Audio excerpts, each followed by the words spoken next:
Uh, I'd probably try to get him to play me in a board game.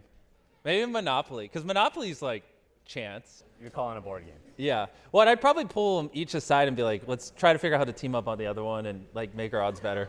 Pull each of them aside individually. Yeah. Episode 5, would you compete for the island or skip that challenge? Oh, definitely compete, right? Because you have 1 in 10 chance of 1.8 million.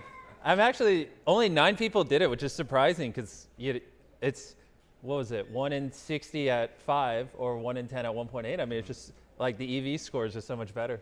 I was shocked 10 people didn't even go after it. Episode 8, the challenge where there's $1 million in the middle and each contestant had to go out one by one and decide. All million. So if you went first, if you're in Tawana's position, you would go out and you would take how much? Yeah, I would take the million and then I'd just give it to them on the towers or something. You know, I mean, they didn't know that at the time, but yeah, you would figure it out. Well, Then you have all the control. That'd be awesome. I obviously would have played this completely different than you guys, so I probably would have been eliminated. Like, yeah, how much do you think about that when you go through creating the games with Tyler and Klitzner? Like, how much you put yourself in the shoes of like what somebody would do?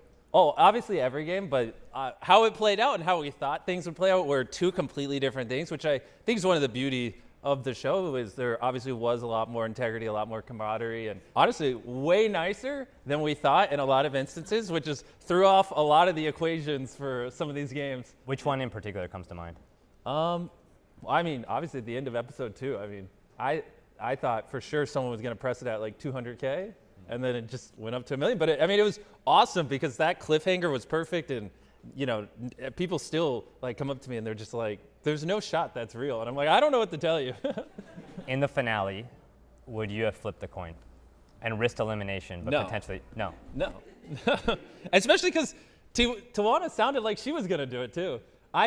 That was crazy. I have to ask about the $10 million coin flip. I mean, like for months leading up to that. I mean, I know you haven't even asked the question yet, but we were like, yeah, we'll just throw this in there. No one's actually gonna like do it. Yeah, like what's the, you know, we're like, there's the EV ratio. Like, imagine filming for a month and then just gambling it all on a coin flip that everyone else benefits from. It makes no sense. Yeah, I was gonna say like, talking to you, Carl, like Chandler, like everybody didn't think it was gonna happen on